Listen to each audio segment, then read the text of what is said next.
Let us see the next question. The power dissipated in the circuit shown in the figure is 30 watt. The value of R is. इस circuit की जो power dissipated है वो कितनी है? 30 what आपको दी गई है। तो इसमें जो फॉर्मूला यूज करेंगे पावर का यूज करेंगे। क्या फॉर्मूला होता है? V square by R net आप यूज कर सकते हैं इसमें। तो सबसे पहले देखिए इस सर्किट का नेट रेजिस्टेंस कितना है? तो आर नेट आपका कितना आएगा? 5R 5 plus R. और नेट वोल्टेज कितना है? 10 वोल्ट। और पावर इज इक्वल टू क्या होता है? V स्क्वायर या फिर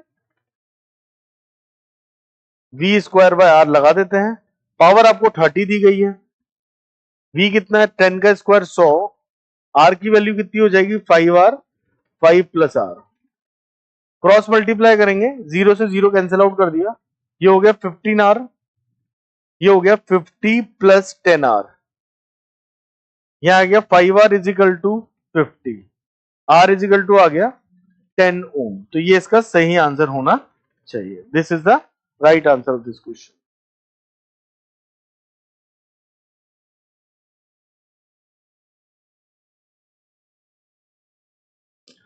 Two wires have the resistance R and 2R when both are joined in series and in parallel, यानी दोनों ही वायर्स को एक बार हम सीरीज में जोड़ेंगे और एक बार पैरेलल जोड़ेंगे।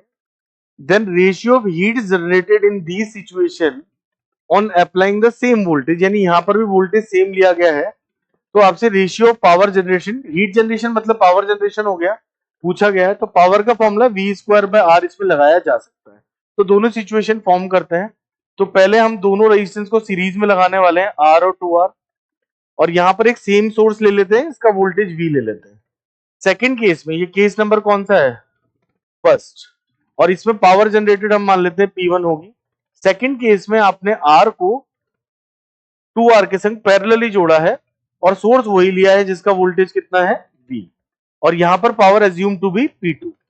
इनका रेशियो पूछा है। Heat generated in Deen situation on the applying the same voltage in same time. तो सबसे पहले हम बात करते हैं P1 की, तो वो होगा बच्चों V square by R net. तो P1 आपका हो जाएगा V स्क्वायर, और आर नेट देखिए इसमें because they are in series, तो सीधा सीधा कितना हो जाएगा? 3R। Second situation P2 is equal to हो जाएगा V स्क्वायर बाय, अब यहां पर ये दोनों किसमें? पैरेलल में है, तो इनका कॉम्बिनेशन कितना आएगा? 2R bye 3। तो ये हो गया P2। अब आपको निकालना है P1 divide by P2। P1 कितना होगा? V square bye 3R। P2 कितना होगा? 3V square by 2R। Solve करते हैं, ये हो जाएगा V स्क्वायर बाय 3R, ये ऊपर चला जाएगा 2R बाय 3V स्क्वायर। V स्क्वायर से V स्क्वायर गया, R से R गया, तो ये हो जाएगा 2:9। ठीक है, तो आंसर इसका क्या हो जाएगा? 2:9 इसका सही आंसर हो जाएगा।